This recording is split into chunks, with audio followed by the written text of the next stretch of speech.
호세아서 3장 1절부터 5절까지의 말씀을 우리 다 같이 합독하겠습니다. 여호와께서 내게 이르시되 이스라엘 자손이 다른 신을 섬기고 건포도 과자를 즐길지라도 여호와가 그들을 사랑하나니 너는 또 가서 타인의 사랑을 받아 음녀가 된 그 여자를 사랑하라 하시기로 내가 은 15개와 보리 한 오벨 반으로 나를 위하여 그를 사고 그에게 이르기를 너는 많은 날 동안 나와 함께 지내고 음행하지 말며 다른 남자를 따르지 말라. 나도 내게 그리하리라 하였노라. 이스라엘 자손들이 많은 날 동안 왕도 없고 지도자도 없고 제사도 없고 주상도 없고 에봇도 없고 드라밈도 없이 지내다가 그 위에 이스라엘 자손이 돌아와서 그들의 하나님 여호와와 그들의 왕 다윗을 찾고 마지막 날에는 여호와를 경외함으로 여호와와 그의 은총으로 나아가리라. 아멘. 저는 오늘 읽으신 말씀을 가지고 멈추지 않으시는 하나님의 사랑, 멈추지 않으시는 하나님 사랑이라는 제목을 가지고 호세아서 5번째 말씀을 전하고자 합니다. 우리가 살면서 경험할 수 있는 최대의 사랑을 우리는 십자가 사건에서 발견할 수가 있는데, 예수님은 자신의 사랑을 받을 자격이 전혀 없는 우리 한 사람 한 사람에게 십자가에서 자신의 모든 것을 내어주시는 그 사랑을 베풀어 주셨습니다.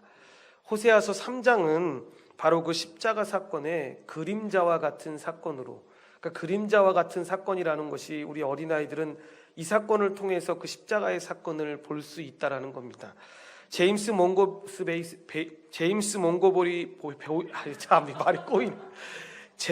몽고메리 보이스라는 목사님이 계신데, 이분을 이 호세아서 3장을 설명해서 뭐라고 설명하느냐, 성경에서 가장 위대한 장이 어디냐고 누가 자신에게 묻는다고 하면 자기는 이 호세아서 3장을 그냥 단연코 이야기할 것이다라는 이야기를 합니다.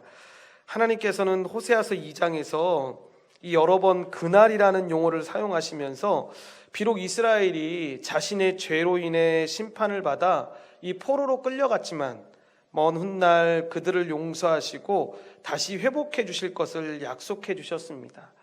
그런데 지난날에도 설명드렸던 것처럼 이 이스라엘은 하나님께서 약속하신 이 모든 것들이 그대로 될 것이다라는 증표가 필요했는데 단순히 믿음이 없어서만은 아니었습니다. 그러니까 심판으로 받아 끌려가야 되는 이스라엘 백성 가운데는 믿음이 없는 사람도 있었지만 자신들이 죄가 얼마나 크고 하나님 앞에 얼마나 많은 상처를 주었는지를 깨달아서 자신들이 결코 용서받을 수 없는 사람이라는 것을 아는 사람들도 그 안에 있었습니다. 그러나 그들에게도 이 약속의 말씀이 성취되는, 그러니까 하나님께서 선택한 자들을 버리지 않으시고 이 구원하실 것을 보여주시는 증표가 필요했다라는 것입니다. 이러한 상황에서 하나님께서는 이 본문에 나오는 이 말씀을 통해서 이 호세아가 다시 고멜을 다시 자신의 집으로 이 맞아들이는 사건을 통해서 이스라엘도 다시 언젠가는 받아주실 거다라는 이 증표로 사용하고 있다는 걸 우리가 보게 됩니다. 내용면에서 이 사건은 가히 충격적이고 믿기 어려운 사실들로 기록되어 있는데, 이 1장부터 내용을 우리가 간단히 요약해서 설명을 드리면, 호세아는 고멜이 몸을 파는 음란한 여인이라는 사실을 알면서도 말씀에 순종함으로 결혼해서 그녀를 사랑했고 3명의 아이를 낳았습니다. 그런데 첫째를 제외한 두 아이들, 그러니까 둘째와 셋째는 전체적인 성경의 내용을 볼 때 호세아의 자녀가 아닌, 그러니까 고멜이 다른 남자와 사랑을 나눠서 나눈 그 아이를 뒀는데, 너무나도 안타깝게도 외도만으로도 이 고멜은 만족하지 못하고 남편과 아이들을 남겨둔 채로 집을 가출해버리고 맙니다. 가출한 그녀는 결국 버림받게 되고 어쩔 수 없이 다시 노예가 되어서 몸을 팔기 시작하는 그런 음란한 여인이 되고 마는데, 호세아는 이 사실을 알고 있었음에도 불구하고 묵묵히 자신의 아내를 기다립니다. 결국 세월이 지나서 고멜이 더 늙게 되었고 더 이상 가치가 없게 되자 이 노예를 주관하고 있던 포주라는 사람인 이 사람은 고멜을 노예로 팔려고 그녀를 경매시장에 올려놓고 마는 것입니다. 이런 답답하고 분노조차 표현할 수 없는 상황에서도 하나님께서는 호세아 선지자에게 이렇게 명령을 하십니다. 네가 가서 네 아내의 몸값을 지불하고 다시 집으로 데려와 다시 그녀를 사랑하라라고 명령을 하시는데, 그것이 바로 오늘 우리가 읽었던 호세아서 3장의 내용입니다. 우선 우리는 먼저 하나님께서 당시 이스라엘 백성들을 사랑하셨던 그 사랑의 자리에 우리가 주목을 해야 하는데, 그들이 어떤 삶의 환경 가운데 놓여 있었을 때 하나님께서 그들을 사랑하셨는 것이 본문 1절, 2절에 나오는 말씀입니다. 본문 1절, 2절 말씀 우리 다시 한번 합독하도록 하겠습니다. 여호와께서 내게 이르시되 이스라엘 자손이 다른 신을 섬기고 건포도 과자를 즐길지라도 여호와가 그들을 사랑하나니 너는 또 가서 타인의 사랑을 받아 음녀가 된 그 여자를 사랑하라 하시기로 내가 은 15개와 보리 한 오멜 반으로 나를 위하여 그를 사고라고 이야기합니다. 하나님께서는 호세아에게 자기를 버리고 떠나 다른 남자와 살고 있는 고멜을 사라라고 말씀하시고 있는데, 여기서 사라라는 말에는 이 여인이 팔려간 사람이라는 것이 전제가 되어 있는 것입니다. 그러니까 다른 사람의 노예가 되어 있다라는 것이 전제되어 있다라는 겁니다.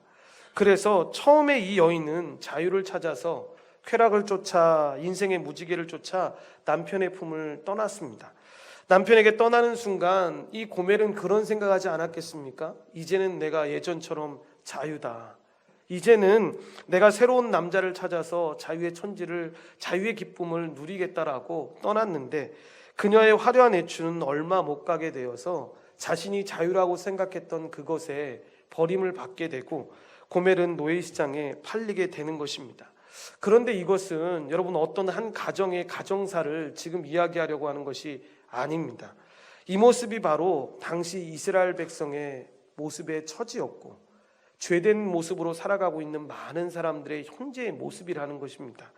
하나님께서는 바로 이 여인의 이 삶의 위치를 통해서 당시 하나님의 백성들이, 지금도 하나님을 알지 못하고 살아가고 있는 많은 사람들이 어떤 인생으로 살고 있는지를 지금 알려주고 있는 것입니다. 1절 상반절을 보면 당시 이스라엘 백성들의 상태를 우리가 어느 정도 짐작할 수 있는데, 본문 1절 말씀을 보시면 야훼께서 내게 이르시되 이스라엘 자손이 다른 신을 섬기고 건포도 과자를 즐길지라도 라고 이야기합니다. 하나님을 버리고 다른 신, 즉 바알을 섬기고 있는데 그 다른 신을 섬기게 된 이유 중에 하나가 뭐냐? 건포도 떡 때문이라고 이야기합니다. 그들에게 여러분 건포도 떡이라는 것은 특식인데, 그러니까 쉽게 이야기하면 가난할 때는 즐기지 못하는 겁니다. 그래서 이 건포도 떡은 뭐를 상징하냐면 그들에게 특별한 축복을 상징을 합니다. 그러니까 이 말은 이스라엘 백성들이 다른 것은 몰라도 먹고 사는 것만큼은 하나님을 포기하면 더 특별한 축복, 더 특별한 쾌락, 더 특별한 부요가 자신들에게 약속될 것이다라고 믿었던 것입니다. 지금도 예수 믿는 사람들에게 이런 유혹의 음성이 얼마나 많이 들리는지 모릅니다. 그러니까 예수님 믿으라는 겁니다. 천국 갈 때는 예수님 믿어서 그렇게 니네가 얘기하는 것처럼 그 구원의 티켓 얻으라는 겁니다. 그런데 삶을 살 때는, 그러니까 여러분들이 학생의 위치에 있다면 학생에게는 공부할 때만큼은 그 하나님의 원칙, 하나님의 방법들 다 버려두라는 것입니다. 세상의 방법대로 하라는 것입니다. 그러니까 여러분 쉽게 얘기하면 그런 거 아니겠습니까? 계산해 보라는 겁니다. 예수 믿고 정말로 축복이 있는지, 그렇게 예배드리는 시간에 공부하는 게 더 낫지, 예배드리는 시간에 차라리 나가서 일을 하는 게 더 낫지, 예수 믿으면 축복받는다고 하지만 정말로 세상 사람들이 말하는 그런 물질적인 축복 받아? 더 이상 나아진 게 뭐가 있어? 더 이상 속지 말고 오래 있을수록 손해받으니까 다른 신으로 가, 아니면 세상에 사람들이 이야기하는 쾌락이나 기쁨으로 가라고 이야기를 하는 것입니다. 당시 이스라엘 백성들에게도 처음에는 이 하나님의 은혜를 알고 감격했었습니다. 그러니까 모르고, 이 하나님의 은혜를 모르고 살았던 사람들이 아니었다라는 겁니다. 그런데 이 가나안 땅에 들어가고 나서 보니까 이 땅의 비옥함이라든가 땅의 풍요함을 보면서 마음을 빼앗기기 시작하는 겁니다. 그래서 그것을 유지하기 위해서 그들이 가졌던 그 풍요로움들, 그들이 가졌던 그 자유나 쾌락들을 유지하기 위해서 가나안의 방식을 철저하게 따르기 시작하는 것입니다. 어떻게 하면 더 많은 곡식과 건포도를 맺을 수 있을까? 어떻게 하면 이 풍요를 빼앗기지 않고 유지할 수 있을까? 가나안 생활에 필요한 거라면 잠깐 하나님 내려놓고 그 땅을 다스리는 바알신을 내가 믿겠다라고 선택하고 나아갔던 것입니다. 가나안인들은 다산의 신인 이 바알을 잘 섬겨야지만 오곡백과가 풍성해진다라고 믿어서 그 신 앞에 절했던 사람들이었습니다. 문제는 그것을 보면서 믿는 자들도 그런 생각을 하는 겁니다. 그래, 이 광야를 지나올 때에는 하나님께서 우리를 불기둥으로 구름기둥으로 지켜주셨지만 가나안으로 오고 나서부터는 하나님이 그렇게 구름기둥 불기둥 필요 없고 이 땅에서 당장의 농사만 잘 지으면 되니까, 이 풍요만 유지하면 되니까 광야의 하나님, 이 가나안의 다른 신 같게 믿으면서 나아갔던 것입니다. 바알신을 섬기는 건 농사를 잘 짓기 위한 방법이다라고 스스로 합리화하면서 가나안의 방식을 쫓아서 타협했던 것입니다. 물론 처음에는 다 하나님이 주신 것이다라고 생각을 했습니다. 그런데 점차 시간이 지나면서 정말로 바알이 준 것처럼 여기게 되었고 다른 신을 섬기는 자리로 변질되기 시작했던 것입니다. 이것이 고멜을 통해서 그들에게 보여지고 있는 그들의 영적인 자화상이었습니다. 다른 사람들도 아니고 그 큰 기적과 그 큰 은혜를 받았던 그들이 여러분 어떻게 그럴 수가 있었겠습니까? 우리는 여러분 출애굽 광야의 그 많은 시간 동안 이스라엘 백성들이 받았던 그 하나님의 감격적인 은혜들, 신발 하나 떨어지지 아니하고 매일 끼마다 하나님께서 음식을 내려주시고 정말로 덥지도 춥지도 않게끔 그들을 인도하셨던 그 역사 보면 잘 믿을 수 있을 것이다라고 생각하지만 실제로 보면 우리 삶 가운데도 하나님이 그렇게 지켜주시고 보호하심에도 불구하고 우리가 너무나도 당연하게 그걸 생각할 때가 많이 있다는 겁니다. 여러분 국가적으로도 보면 우리나라 사람들은 하나님 앞에 매일 엎드려서 울면서 감사해야 되는 민족 가운데 하나입니다. 그럼 전 세계가 봤을 때 대한민국은 이해할 수 없는 나라입니다. 무슨 자원이 있기를 합니까? 땅덩어리가 큽니까? 인구가 많습니까? 잘 될 수 있는 조건이 하나도 없는 나라입니다. 그런데도 불구하고 우리나라가 이렇게 잘 된 거, 어떤 분들은 우리나라 사람들이 열심히 잘 살아서 그렇다고 웃기는 소리입니다. 여러분 아프리카 가보시면 아프리카 사람들 우리보다 더 열심히 삽니다. 새벽에 나가서 거의 저녁 11시, 12시까지 옵니다. 그런데도 여러분 하루의 삶을 지탱 못할 만큼 돈을 못 봅니다. 그런데 우리는 여러분 이렇게 정확한 시간들 다 맞춰가면서 일하는데도 여러분 굶지 않고 오히려 더 나은 것을 위해서 불평하고 원망할 뿐이지 여러분 먹는 것 때문에 갈등하고 어려워하는 사람들이 얼마나 됩니까? 거의 없다는 겁니다. 그럼에도 불구하고 여러분 이거를 잘 못합니다. 이스라엘 백성도 마찬가지였습니다. 들어오면 이런 기적 경험했으니까, 이런 은혜 경험했으니까 들어와서 하나님 정말로 잘 믿을 것 같았는데 하나님을 잘 알지 못하니까 그냥 그 은혜 베풀 동안에만 하나님이 살아계신 것 같고 하나님이 역사하신 것 같고 보이지 않을 때는 멈춘 것 같아서 다른 신을 믿고 따라 나아갔던 것입니다. 하나님을 제대로 몰랐던 것입니다. 그들이 이 본문 말씀을 묵상하면서 그러함에도 우리가 깨닫고 놀라운 사실 중에 하나는 뭐냐면 이 정도 되면 여러분 엄청난 징계를 내리던가 버리거나 이민족 한 다 없애고 나서 모세에게 이야기했던 것처럼 마치 다 없애고 내가 너를 통해서 다시 새 민족 주는 것처럼 그렇게 시작하셔도 되는데 놀라운 건 하나님께서 그들이 다른 신을 섬기고 그렇게도 건포도 떡을 즐길지라도 하나님이 그들을 사랑하신다라고 이야기해 주시는 것입니다. 그래서 그 사랑이 이해할 수 없는 그럼에도 불구하고의 사랑이라는 것입니다. 조건적인 사랑이나 때문에 뭐뭐뭐 때문에 사랑이 아니라는 것입니다. 상대방이 나를 버렸음에도 불구하고 나를 모른 척하고 외면했음에도 불구하고 내 가슴에 이렇듯 큰 상처를 주었음에도 불구하고 변함없는 그 하나님의 사랑, 이것이 바로 하나님의 아가페 사랑입니다. 본문 1절 하반절에 보시면 야훼가 그들을 사랑하나니 너는 또 가서 타인의 사랑을 받아 음녀가 된 그 여자를 사랑하라 하시기로 라고 이야기합니다. 고멜은 아내라는 자리를 버리고 다른 남자를 쫓아 갔던 여인이었는데 하나님께서는 선지자 호세아의 가슴에 커다란 공허와 상처를 남기고 떠난 그 고멜을 다시 사랑할 것을 명령하십니다. 1절에서 특별히 강조된 단어가 하나 있는데 바로 또라는 단어입니다. 야훼가 그들을 사랑하나니 너는 또 가서 라고 나오는데, 이 말은 상대방이 나를 배신했을지라도 다시 가서 그를 사랑하라는 말씀입니다. 여기서 우리가 하나님의 사랑을 엿볼 수가 있는데, 우리는 하나님을 섬기다가도 어느 한순간 세상을 더 깊이 사랑함으로 하나님께 시선을 떼고 방황하는 경우가 얼마나 많은지 모릅니다. 많은 믿는 사람들이 우상 숭배를 하는 것이 특별히 뭔가를 하는 것처럼 생각하는데, 쉽게 설명드려서 하나님이 아닌 다른 것에 여러분 우리의 눈이 가 있다면 그것이 바로 다름 아닌 우상입니다. 그래서 우상을 한마디로 말하자면 하나님과 나 사이에 있는 것, 그것이 여러분 바로 우상입니다. 그것 때문에 하나님이 잘 보이지 않고 그것 때문에 하나님을 더 사랑하지 못하는 것입니다. 그러나 정말 너무하다 싶을 정도로 우리는 그 우상 앞에 내 영혼과 내 사랑과 내 정조를 팔았지만 하나님은 여전히 우리를 사랑하고 계십니다. 이것이 바로 복음의 메시지입니다. 신약 성경에는 이런 메시지가 수없이 등장하고 있는 것을 보게 되는데, 대표적으로 로마서 5장 8절과 10절 말씀입니다. 다 같이 한번 이 두 구절의 말씀을 합독하겠습니다. 우리가 아직 죄인 되었을 때 그리스도께서 우리를 위하여 죽으심으로 하나님께서 우리에 대한 자기의 사랑을 확증하셨느니라.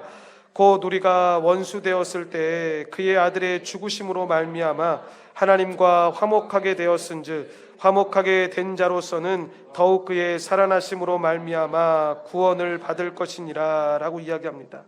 이렇듯 죄인일 뿐만 아니라 하나님을 대적하여 원수 되었던 우리 한 사람 한 사람을 하나님께서 사랑하셔서 그의 아들 예수님의 생명을 내어주셨다라는 것입니다.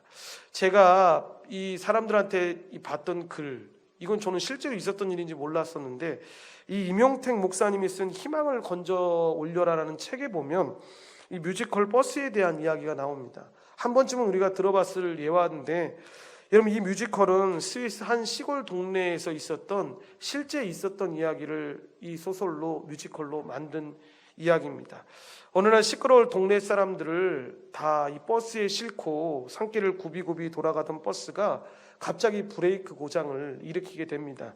한쪽은 절벽이고 다른 한쪽 역시 낭떠러지 길밖에 상황이 없었습니다. 그때 버스 기사는 도저히 안전하게 멈출 수 있는 방법이 없다라는 것을 깨닫게 되고, 이 버스를 세울 수 있는 유일한 방법이 바로 건초더미에 부딪히는 방법밖에 없다라는 걸 알게 됩니다. 그런데 문제는 그 건초더미 앞에 서 있는 한 아이를 발견하게 됩니다.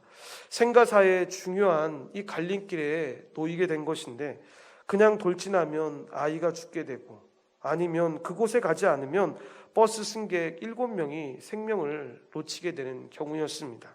그야말로 진퇴양난의 상황에서 이 버스 기사는 이 잠깐 동안의 시간에 생각을 하고 어쩔 수 없이 그 건초더미로 차를 밀어버리게 됩니다.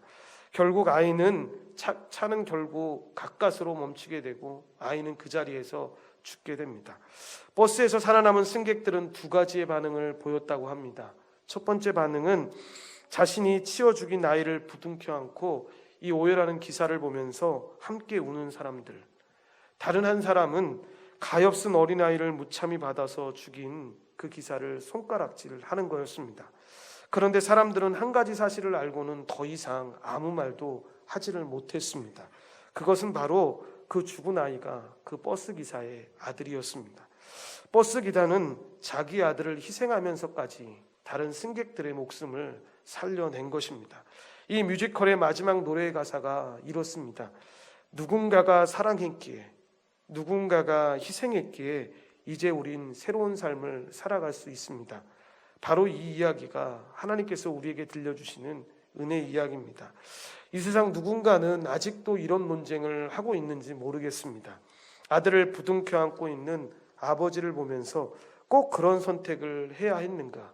그러나 우리는 그 하나님의 은혜는 이런 논쟁이 아니라 자기 아들을 죽일 수밖에 없었던 그 선택으로 아파하는 아버지의 마음을 아는 것에서부터 출발해야 합니다.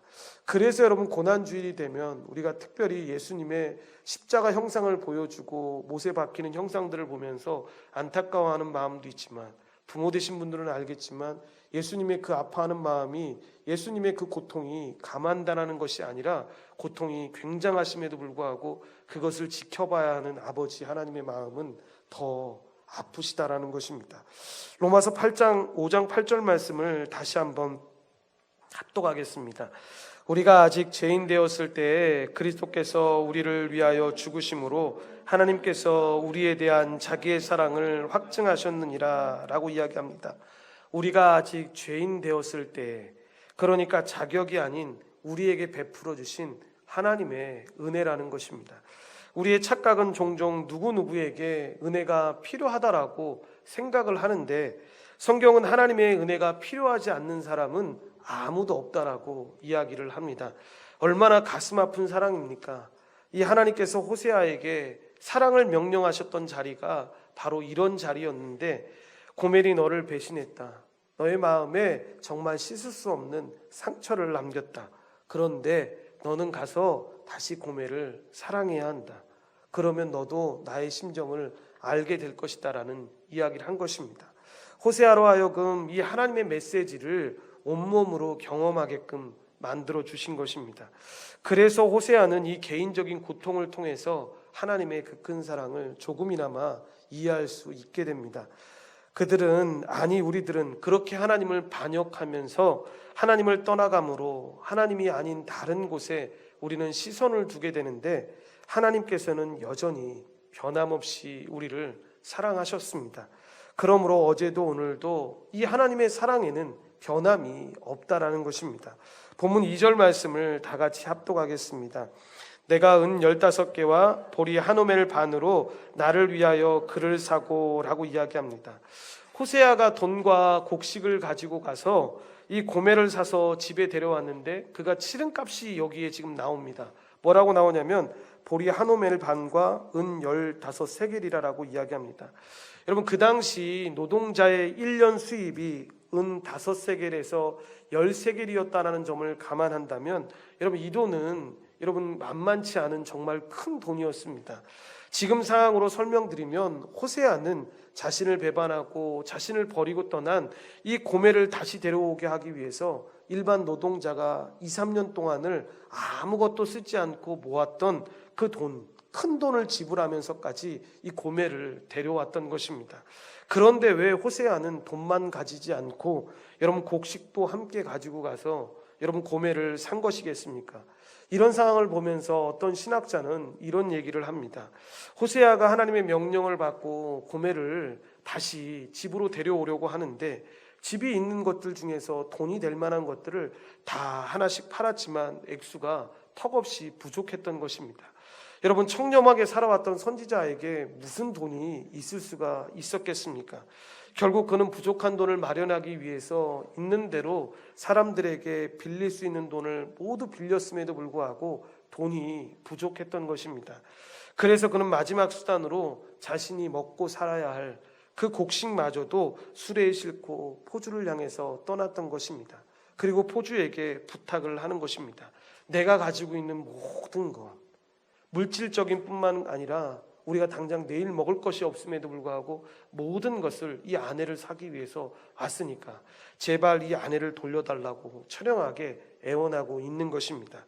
흥정은 시작되고 고멜의 순서에서 이 거래 가격의 최대치인 이 30세겔을 호세아가 외치는데, 30세겔을 부른 사람이 자기 남편인 것을 고멜이 알았을 때 이런 고멜은 차마 고개를 들지 못하고 얼마나 통곡을 했겠습니까? 이 은 30전에 사랑하는 아내를 되찾게 되는 것입니다. 그런데 여러분, 은 30전을 둘러싸고 일어났던 여러분 신약시대의 사건을 기억하십니까? 바로 우리를 구속하시기 위해서 이 땅에 오신 예수님께서 가룟 유다에게 팔려가신 가격이 바로 이 은 30세겔이었습니다. 호세아가 고멜을 다시 샀듯 예수님께서 우리를 다시 사주셨습니다. 예수님을 버리고 우상을 섬기기 위해서 세상을 쫓아갔던 우리 한 사람 한 사람을 위해 죄와 사망과 쾌락의 노예가 되고 물질의 노예가 되어서 살아가고 있던 우리 한 사람 한 사람을 예수님은 그대로 내버려 두지 않으시고 노예시장 같은 이 세상 한복판에 오셔서 우리를 살려주셨다라는 것입니다. 요한복음 8장 32절부터 36절까지의 말씀을 다 같이 합독하겠습니다. 진리를 알지니 진리가 너희를 자유롭게 하리라. 그들이 대답하되 우리가 아브라함의 자손이라 남의 종이 된 적이 없거늘 어찌하여 우리가 자유롭게 되리라 하느냐. 예수께서 대답하시되 진실로 진실로 너희에게 이르노니 죄를 범하는 자마다 죄의 종이라. 종은 영원히 집에 거하지 못하되 아들은 영원히 거하나니 그러므로 아들이 너희를 자유롭게 하면 너희가 참으로 자유로우리라 라고 이야기합니다. 예수님 자신은 은 30냥에 팔렸지만 주님은 우리를 구속하시기 위해서 자신의 생명을 속죄제물로 내어놓으셨는데 이것이 바로 복음이라는 것입니다. 그래서 그리스도인의 삶의 자리는 항상 이 복음으로부터 출발해야 합니다. 이 감격을 베드로전서 1장 18절 이하에서 이렇게 상기시키는데 우리 다 같이 합독하겠습니다. 너희가 알거니와 너희 조상이 물려준 헛된 행실에서 대속함을 받은 것은 은이나 금같이 없어질 것으로 된 것이 아니요 라고 이야기합니다. 그러니까 이 구속이라는 단어를 이해하지 않고는 아무도 이 그리스도인의 감격을 이해할 수 없다라는 것입니다. 구속이라는 말이 뭐라 그랬습니까? 대가를 지불하고 다시 사온다라는 의미가 담겨 있다라고 말씀드렸습니다. 호세아가 고멜을 하나님이 이스라엘 백성을 다시 산 것처럼 하나님께서 우리를 그렇게 사셨다라는 것입니다. 구속해 주셨다라는 것입니다. 이렇듯 구속은 은이나 금같이 없어질 것으로 되는 것이 아니라 하나님의 아들 예수 그리스도의 생명을 지불함으로써 이루어졌다라는 것입니다. 우리는 예수님의 생명을 주고 다시 산 바 된 자들입니다. 그래서 그 복음의 은혜를 깨닫는 사람들이 항상 고백하는 것이 다른 것이 아닙니다. 구원받기 위해서 우리가 한 건 아무것도 없습니다. 그저 하나님의 은혜이고 그저 하나님의 은혜 때문에 되었기 때문에 우리가 그저 감사합니다라는 고백밖에 할 수 없다라는 것입니다. 믿기만 하면 됩니다. 여러분, 믿음은 공로가 아닙니다. 받아들이는 것입니다. 이 내용이 성경 곳곳에 나오는데 에베소서 2장 8절과 이사야서 55장 1절 말씀을 다 같이 합독하겠습니다. 너희는 그 은혜에 의하여 믿음으로 말미암아 구원을 받았으니 이것은 너희에게서 난 것이 아니요 하나님의 선물이라. 오라 너희 목마른 자들아 물로 나아오라. 돈 없는 자도 오라. 너희는 와서 사 먹되 돈 없이 값 없이 와서 포도주와 젖을 사라 라고 이야기합니다. 이렇듯 구원이라는 것이 값 없이 주어지는 하나님의 선물이라는 것입니다. 그러나 꼭 기억해야 될 사실은 값 없이 얻는 구원이지만 이 구원을 값 없이 얻는 구원이 되게 하기 위해서 하나님의 아들 예수 그리스도의 값비싼 희생이 있었다라는 사실은 잊으면 안 됩니다. 그러므로 구원을 싸구려처럼 취급하는 일이 있어서는 안 된다라는 것입니다. 그래서 독일 신학자였던 본 해퍼는 다음과 같은 말로써 그 당시 그리스도인들에게 경종을 울렸습니다. 기독교의 은혜는 싸구려 은혜가 아니다. 값비싼 은혜다 라고 이야기를 했습니다. 물론 우리가 값없이 구원받은 것 사실입니다. 그러나 값없이 구원을 받기 위해서 값으로 매길 수 없는 그리스도의 십자가 희생이 있었습니다. 고멜이 다시 아내의 자리를 회복하기 위해서 여러분 고멜이 한 일이 무엇입니까? 아무것도 없었습니다. 고멜은 아무 행위나 공로 없이 아내의 자리를 회복할 수 있었습니다. 그래서 호세아와 고멜의 이야기를 우리가 항상 묵상할 때마다 우리가 한편으로는 이 하나님의 절대로 포기하지 않는 그 사랑에 감격하면서도 다른 한편으로는 한없이 속상한 것을 우리가 경험하게 됩니다. 고멜은 세상에서 가장 천한 직업이라고 할 수 있는 그 자리에서도 버림을 받았습니다. 세상에 그녀가 있을 자리는 없었고 이용 가치가 없었기 때문에 버림받았던 것인데 바로 그때 자신이 남편이라고 부르는 사람이 나타나서 정말로 값비싼 희생을 치르고 자신을 데리고 가게 됩니다. 아내를 사서 집으로 돌아오는 길에 여러분 호세아가 아내의 손을 붙잡고 어떤 신학자가 이야기한 것처럼 그렇게 이야기하지 않았겠습니까? 당신이 집을 떠난 다음에 나는 하루도 당신을 잊은 적이 없었어. 당신은 나를 버리고 자식을 버렸지만 나는 당신을 버리지 않았고 이때까지 당신이 집으로 돌아오기만을 학수고대하면서 기다리고 있었어. 그러니 우리 집으로 돌아가서 다시 시작합시다. 나는 절대로 당신을 포기할 수 없습니다. 포기할 수 없기에 당신을 너무너무 사랑하고 있고 나는 아직도 당신을 사랑합니다 라는 그 사랑의 고백을 하는 호세아의 눈에는 눈물이 흐르고 있었을 것이고 그의 아내 고멜도 얼마나 마음 아프게 그 고백을 들으면서 울고 있었을까라는 이야기를 합니다. 집에 돌아온 고멜은 많은 생각에 잠기지 않았겠습니까? 자신은 더 이상 내려갈 데가 없는 그 천한 인생이었는데 도저히 헤어날 수 없는 그 막다른 골목에 처한 인생이라는 것을 누구보다 잘 알고 있었습니다. 그래서 포주도 더 이상 가치가 없었기 때문에 그녀를 노예로 팔려고 했던 것이었는데 이제는 노예로 팔려가서 누군가에게 학대당하고 파란만장하게 인생을 마감할 수밖에 없는 인생이었습니다.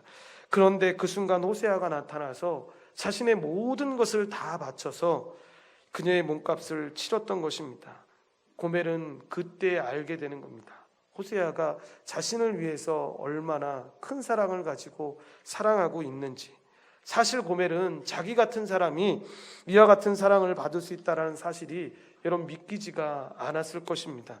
그래서 고멜은 감격한 나머지 눈물을 흘리면서 다시는 남편을 배반하지 않겠다라고 다짐을 하는 것입니다. 그런데 여러분 잘 생각해 보시면 우리가 이 복음의 감격에 있었을 때, 이 구원의 감격 가운데 깊이 들어갔을 때 우리가 나오는 고백이 바로 이 고멜이 호세아에게 하는 그 고백입니다. 그러니까 제가 언젠가도 말씀드렸던 것처럼 자신의 죄됨을 깊이 보면 볼수록 자신이 얼마나 천한, 자신이 얼마나 버림받았고 아무런 소망이 없는 존재라는 사실을 깨닫게 되면 하나님이 나를 위해서 구원하시고 사랑하신 것이 얼마나 감격스럽고 한 마음 속에는 미안한 마음과 죄송한 마음이 가득한지, 그리고 왜 나 같은 사람을 위해서 예수님이 이 땅에 오셔서 사랑해 주셨는지 도저히 이해할 수가 없게 된다는 것입니다. 왜? 라는 질문이 계속 나오게 되는데 고멜도 여러분 그런 질문을 호세아에게 나오지 않았겠습니까? 왜 다른 여자 구해서 다시 살아도 되는데 누구 하나 손가락하지 않을 것인데 왜 나같이 음란하고 천한 여인을 다시 부르고 나를 다시 그렇게 비싼 값에 희생을 치르고 나를 다시 아내로 삼으려 하는가? 그때 여러분 호세아가 이야기하는 겁니다. 내가 너를 사랑하니까, 나의 선택받은 아내니까 내가 너를 사랑해 라고 말하는 겁니다. 우리도 하나님 앞에 나아갈 때 구원의 감격 가운데 있었을 때 그 질문에 하나님은 동일한 대답을 하십니다. 어떠한 조건, 어떤 특별한 이유 때문이 아니라 나의 자녀이기 때문에 내가 너를 사랑한다라고 이야기하는 것입니다. 그러나 고멜의 눈물에는 속상함도 분명히 섞여 있었을 것입니다. 호세아가 뭘 잘못했고 어떤 흠을 지니고 있는 사람이었기에 자신과 같은 형편없는 여자를 절대 포기할 수 없다며 끝까지 사랑하겠다라고 이야기하는 것인지 갑자기 고멜의 눈에 남편이 초라해 보이고 연약해 보였을 것입니다. 그러면서 다시 우는 겁니다. 다시는 배반하지 않고 내가 내 남편을 지키고 내 남편을 사랑하는 삶을 살아가겠다라는 그 참의 눈물과 감격의 눈물을 흘리게 되는 것입니다. 물론 우리가 하나님을 보면서 초라하고 연약하다는 느낌을 가지지는 않습니다. 그런데 우리가 그때 참회의 눈물, 회개의 눈물을 흘리면서 결심하는 것 중에 삶의 변화가 크게 왔을 때의 특징이 바로 이런 것들 아니겠습니까? 하나님이 나를 버리지 않으시는데, 끝까지 나를 붙잡고 사랑하시는데 내가 그 하나님을 어떻게 포기해? 내가 그 하나님을 어떻게 놓칠 수 있어? 라고 해서 목숨 걸고 순교의 길도 마다하지 않고 하나님 앞에 믿음으로 세상을 향해서 나아가는 것입니다. 이 호세아의 포기하지 않는 사랑이 그녀를 결국에는 완전히 감동시키고 변화시킨 것입니다. 그래서 어떤 면에서는 이 사건을 통해서 고멜이 진정한 호세아의 아내가 되게 되는데, 처음에 결혼했을 때 고멜은 어찌 보면 호세아에게 60만 주었을지 모릅니다. 그런데 이 사건을 통해서 이번에는 마음도 모든 것을 주게 된 것입니다.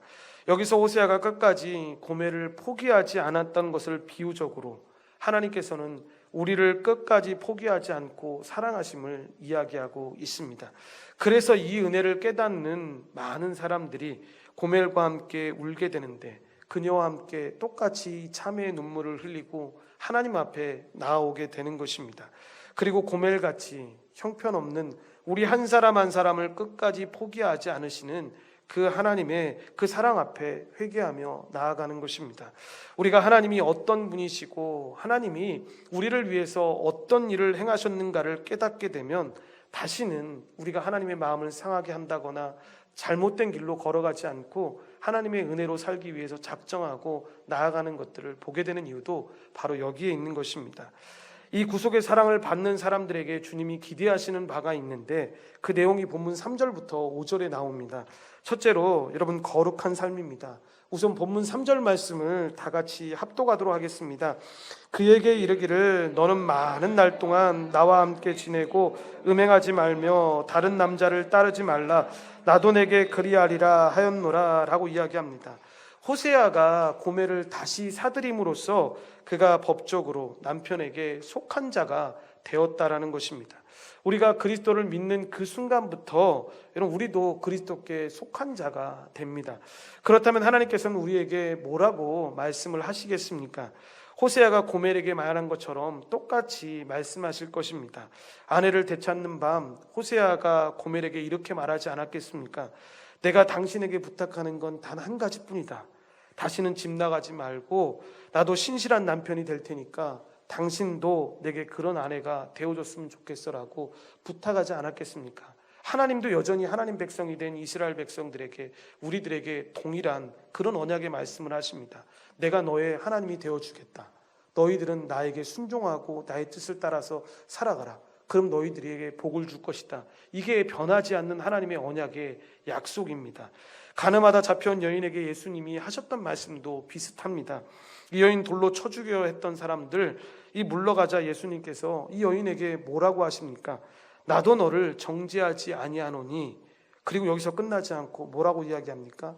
가서 다시는 죄를 범치 말라라고 이야기합니다. 여러분, 하나님께서 왜 우리를 창세전에 택하셨습니까? 에베소 1장 4절 하반절에 그 답이 있는데, 우리로 사랑 안에서 그 앞에 거룩하고 흠이 없게 하시려고 라고 이야기합니다. 하나님의 목적이 분명하게 나오는데 거룩하고 흠이 없게 하시려고 우리를 선택하셨다라는 것입니다. 물론 인생을 살다 보면 저절로 흠이 다 생기게 됩니다. 누구나 상처가 있고 수치스러운 부분들이 있습니다. 땅에 묻고 싶은 부분들이 있어서 누구나 인생을 다시 시작했으면 좋겠다라는 생각이 들 때가 참 많습니다. 그래서 우리가 어릴 때부터 지었던 그 죄악들 다 드러나게 되면 쥐구멍이 10개라도 숨기 힘들 정도로 이런 부끄러운 인생을 살았습니다. 그런데도 불구하고 하나님은 우리를 선택하셔서 그리스도 안에 있는 우리를 완전하고 완전히 거룩하고 흠없는 새 것으로 만들어 주셨다는 것입니다. 이것이 그리스도 안에 있으면 새로운 피조물이라 이전 것은 지나갔으니 보라 새 것이 되었도다라고 말씀하는 내용이 바로 이것입니다. 그러므로 우리의 죄가 아무리 주홍같이 붉을지라도, 우리의 과거가 참 말할 수 없을 만큼 수치가 많고 정말로 창피한 인생 가운데 놓여 있다 할지라도 그리스도 안에 있으면 거룩하고 흠이 없는 완전한 신부로 만드는 것이 하나님의 창조의 목적이고 목표라는 사실을 잊지 말고 보혈의 피를 의지해서 예수님 앞에 나아갈 수 있어야 한다는 것입니다. 그러므로 선택 교리는 여러분 죄에 대한 핑계가 아니라 거룩하게 하는 동기입니다. 그러니까 제가 교회에서 이런 설교를 할 때마다 정말로 많은 분들에게 그런 질문을 받았습니다. 나는 하나님의 택하신 백성이니까 그러면 안전하고 문제가 없다는 얘기입니까? 그러니 거룩에 대해서 전혀 신경 쓸 필요도 없고 난 내 마음대로 행동해도 된다라는 얘기입니까? 라는 이 질문이 여러분 대부분 어떤 사람들에게 나오는 줄 아십니까? 정말로 스스로 우리가 보기에도 자신들이 생각하기에 죄인된 마음을 느끼고 살아가는 사람들에게 나오는 질문이 아니라 굉장히 은혜스러운 것 같아 보이는데 정말로 의롭다라고 생각하는 그 모습이 숨겨져 있는 사람들의 내면적인 그런 질문들로 이 질문을 많이 합니다. 억울하다는 겁니다. 나는 이렇게 살고 있는데 저렇게 타락하고 있는 사람들처럼 사는 게 저 사람도 구원받을 수 있다면 난 너무 억울해서 못 살 것 같습니다 라고 이야기합니다. 여러분, 은혜가 있으면 이런 말이 안 나옵니다. 어떻게 됩니까? 오히려 그 사람을 안타까워하고 그 사람이 하나님의 말씀 가운데 은혜 가운데 살 수 있게끔 안타까워서 기도하지, 어떻게 저런 사람이 나와 똑같은 구원을 받을 수 있고 어떻게 저런 사람이 하나님께 복을 받을 수 있어? 이런 질문 나오지 않는다라는 겁니다. 그러니까 그렇게 잘못된 생각을 가지고 있는 생각은 참된 선택 교리에서는 전혀 그 근거를 찾아볼 수가 없습니다. 아니, 오히려 반대입니다. 바울은 하나님이 우리로 그 앞에 거룩하고 흠이 없게 하시려고 그리스도 안에서 우리를 택하셨다라고 분명히 말씀합니다. 그래서 그 은혜를 바로 알아서 그 안에 거하게 되면 선택교리는 죄를 조장하기는커녕 죄를 금하고 거룩해야 할 필요성을 제시한다라는 것입니다. 여러분 잘 생각해 보십시오. 은혜 안에 가득했을 때 죄를 마음대로 지는 사람들을 본 적이 있습니까?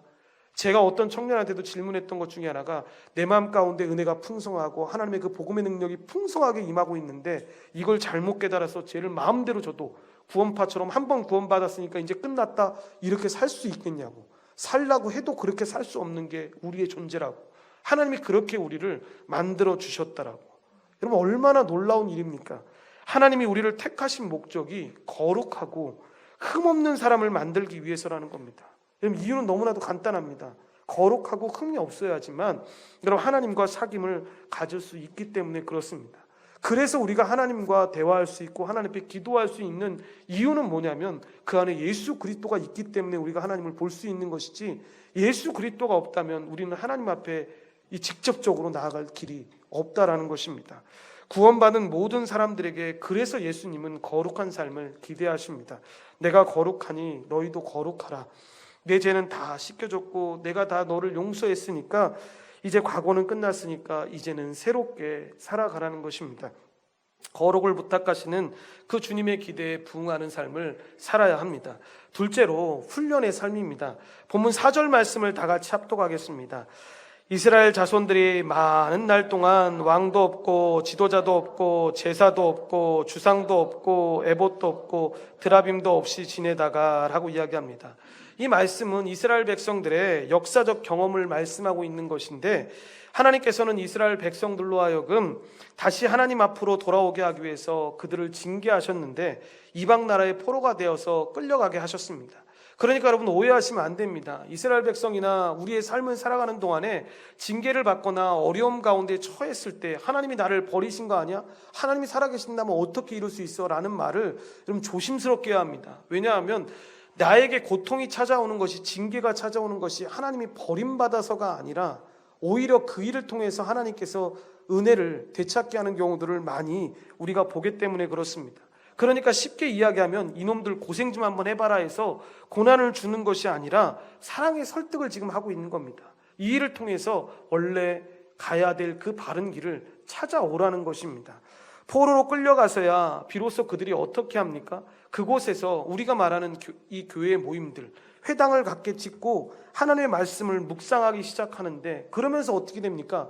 이 하나님의 관계가 자유스럽게 믿었을 때는 회복되지 않았었는데 이 고난의 포로 시기를 겪으면서 하나님과의 관계를 회복하기 시작합니다. 하나님을 만나기 시작합니다. 그러면서 여러분 하나님의 은혜 가운데 걸어가게 되는 것입니다. 그러니까 예나 지금이나 여러분 고난이 와야 하나님께 돌아오는 사람들이 있습니다. 그러니까 정말로 여러분 부모 입장에서 기도하는 기도는 그런 겁니다. 너무 극심한 고난까지 가지 않고 그냥 적당하게 걸어가고 나서 적당하게 잘못된 기름을 깨닫고 돌아왔으면 좋겠다. 그러니까 쉽게 얘기하면 그런 겁니다. 여러분 우리 간증 같은데 옛날에 막, 요즘은 그런 간증 안 하지만 옛날에 그런 간증 많이 들었지 않습니까? 정말 잘 나갔는데 하나님께서 다치셔가지고요, 몸도 막 병나고 막 몸에 막 암이 막 3기 4기까지 오고요. 저는 지금 걸어다녔었군요. 이렇게 그냥 살아있는 그냥 생명체입니다. 그래도 저를 구원해 주신 하나님께 영광 돌립니다라고 하면 굉장히 감사한 거죠. 구원을 주셨으니까 감사하긴 한데 여러분 그 인생을 통해서 할 수 있는 일이 뭐가 있겠습니까? 그러니까 우리 자녀들은 그런 인생 살면 안 되고 우리도 그런 인생 살면 안 됩니다. 그냥 살면서 하나님의 말씀에 순종하면서 하나님 말씀의 뜻에 갈 때 잘못된 길이 있으면 하나님께서 가르쳐 주실 때 곧바로 순종하고 돌이킬 수 있는 인생들이 오히려 더 큰 축복 가운데 살아가는 인생이라는 겁니다. 그러니까 현재 고난 가운데 있다 하더라도 하나님을 찾을 수만 있다면 그건 고난이 아니라는 것입니다. 안타까운 건, 정말 안타까운 건 그런 겁니다. 그렇게 보여주시는데도 불구하고 하나님의 뜻을 발견하지 못하고 시간이 지나면 당연히 괜찮아지겠지라고 생각하는 거. 이게 참 안타까운 마음입니다. 저는 요즘에 참 어려운 것 중에 하나가 저한테 그런 문자가 참 많이 옵니다. 이게 목사님들이 들으시면 굉장히 좀 마음이 어려우실 수도 있는데, 코로나 이후에 목회를 준비해야 한다고 해서 진짜 여러 군데서 여러 세미나들이 막 열립니다. 그러면 어느 한 날 들어가서 이 세미나를 보게 되면 뭐 어떤 목사님 세미나를 한번 들었는데 그 목사님은 그러는 겁니다. 요즘은 미스터 트롯인가 뭔가 이 프로를 저는 한 번도 못 봤는데 이게 뭐 열광적으로 트롯이 대세가 됐다면서 막 이 얘기를 하시면서 교회도 준비를 해야 한다. 처음에 사람들이 오면 2, 3주 동안 쇼를 하면서 사람들이 시선을 한꺼번에 모아야지 이 사람들이 정착을 한다. 그런 얘기를 하는 겁니다. 물론 여러분 세상적으로 보면 이게 딱 맞는 말이지 않습니까? 떠났던 고객들 모시려면 대대적으로 할인 행사하던가 뭐 이래가지고 사람들 모아야 된다는 설명처럼 하는 거니까 맞을 수는 있는데, 교회가 그런 곳이 아니지 않습니까? 그럴 때 여러분 우리가 집중해야 될 건 무엇입니까? 오히려 더 선명하게 근본적으로 우리가 믿고 있는 바가 뭔지, 그러니까 복음이 무엇인지를 사람들이 제대로 알게 되면 여러분 아무리 고난이 오거나 어떤 시련이 온다 하더라도 하나님을 떠난다는 거, 교회됨을 아는데 어떻게 여러분 교회를 떠나서 자기 혼자 신앙생활하면서 살아가는 것을 여러분 진정한 신앙생활이라고 하면서 고백할 수가 있겠냐라는 겁니다. 그런데 우리는 생각할 때 그런 것들을 찾는 겁니다. 그래서 제가 설교를 많이 오래 하다 보면 저희 어머니가 항상 하시는 얘기가 뭐냐면, 진짜로 애들이 설교를 다 듣고 있냐고, 안 자냐고. 나 같으면 열받아서 나갈 때도 있을 것 같은데. 저희 아버지 설교가 25분이 안 넘으십니다. 그러니까 아버지하고 저하고 좀 짬뽕이 됐으면 좋겠다고. 너는 어떻게 된 게 거의 1시간을 하고 니네 아빠는 20분을 안 해가지고 사람을 갖다가 들을만 하면 끝난다고 이렇게 얘기를 합니다.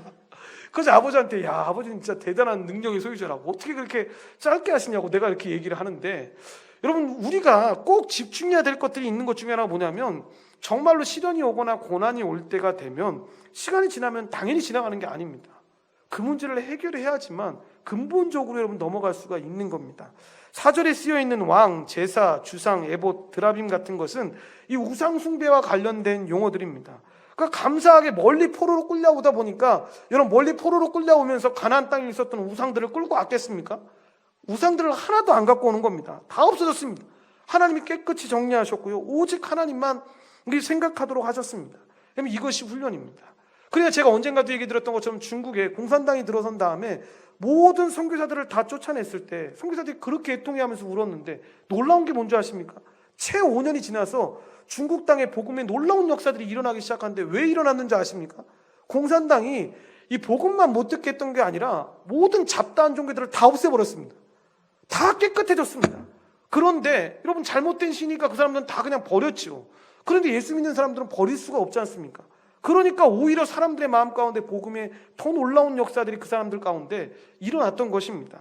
셋째로 여러분 새로운 관계의 삶입니다. 본문 마지막 5절 말씀을 다 같이 합독하겠습니다. 그 후에 이스라엘 자손이 돌아와서 그들의 하나님 야훼와 그들의 왕 다윗을 찾고 마지막 날에는 야훼를 경외함으로 야훼와 그의 은총으로 나아가리라 라고 이야기합니다. 여기서 그 후라는 말이 있는데 훈련된 후에, 깨끗해진 후에라는 말입니다. 그 후로 저희가 돌아와서 그 하나님 야훼와 그 왕 다윗을 구한다고 했는데, 이 말씀은 역사를 완성할 그 놀라운 시점에 가서 사람들은 하나님을 경외하고 하나님의 은총을 받는 놀라운 삶 속으로 성큼 나아갈 것이다라는 고백입니다. 여호와를 경외할 뿐만 아니라 주님의 은혜를 경험하며 주님과의 새로운 관계와 새로운 교제 속으로 들어가게 될 것이다라고 이야기하고 있는 것입니다. 여러분 이것이 웬 은혜이고 웬 사랑입니까? 고난을 받아서 오히려 망해야 될 사람들인데 오히려 하나님의 관계가 회복되게 되고 이 일을 통해서 하나님의 은혜 가운데 거하게 되는 것입니다.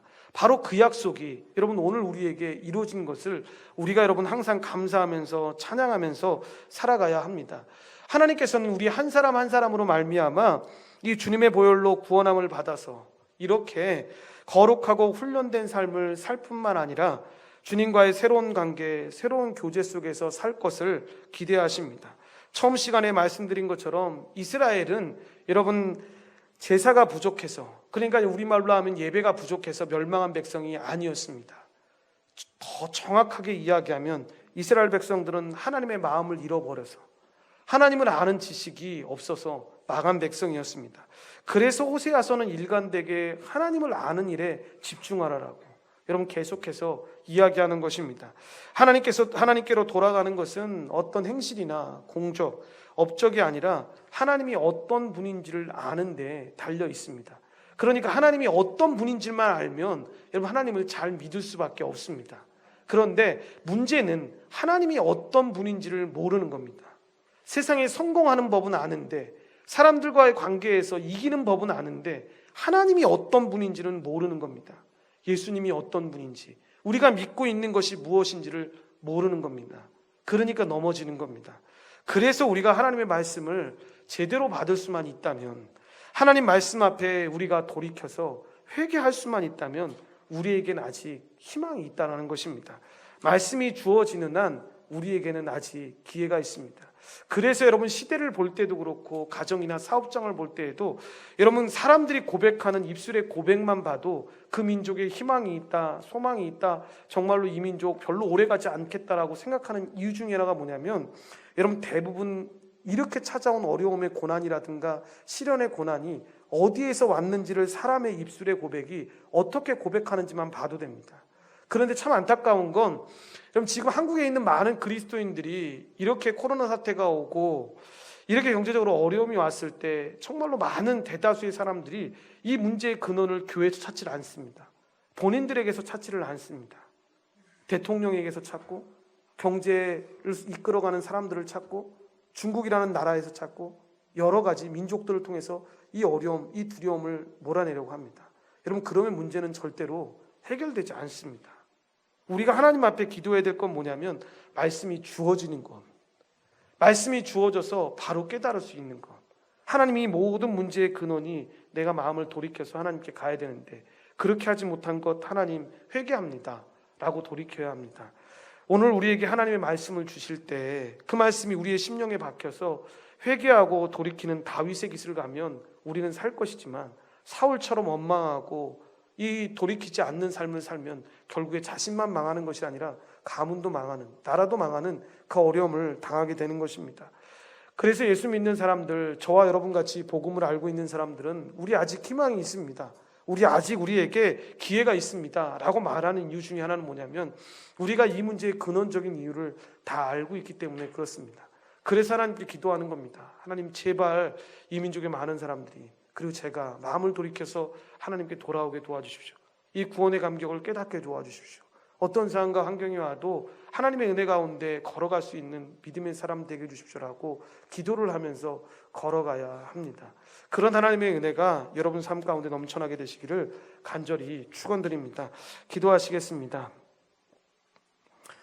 하나님 감사를 드립니다. 하나님 은혜 가운데 저희들을 불러주시고 인도해 주신 것 감사합니다. 하나님 호세아서 말씀을 통해서 하나님이 계속 기회를 주고 계시고 말씀이 주어지는 한 우리에게 희망이 있다는 걸 계속 가르쳐 주십니다. 그런데 참 안타까운 게 하나님 우리 자신도 그렇고 이 민족도 그렇고 우리가 죄악된 세상 가운데 살아갈 때 이것을 깨닫지 못하고 살아갈 때가 있습니다. 주님 돌이킬 수 있는 은혜를 허락하여 주십시고 하나님을 바로 알아서 믿음으로 고백할 수 있는 믿음의 백성들 될 수 있도록 주여 도우시고 인도하여 주시옵소서. 하나님의 말씀만 받을 수 있다면, 그 말씀을 듣고 아버지 하나님을 순종하며 걸어갈 수만 있다면 하나님 우리는 다시 일어설 수 있습니다. 하나님 이 민족을 통해서 우리 가정과 직장과 사업장과 우리 개인들의 삶을 통해서 하나님이 그 크신 사랑을 베푸심을 우리가 아버지 하나님 경험하고 걸어갈 수 있도록 주여 도우시고 인도하여 주시옵소서.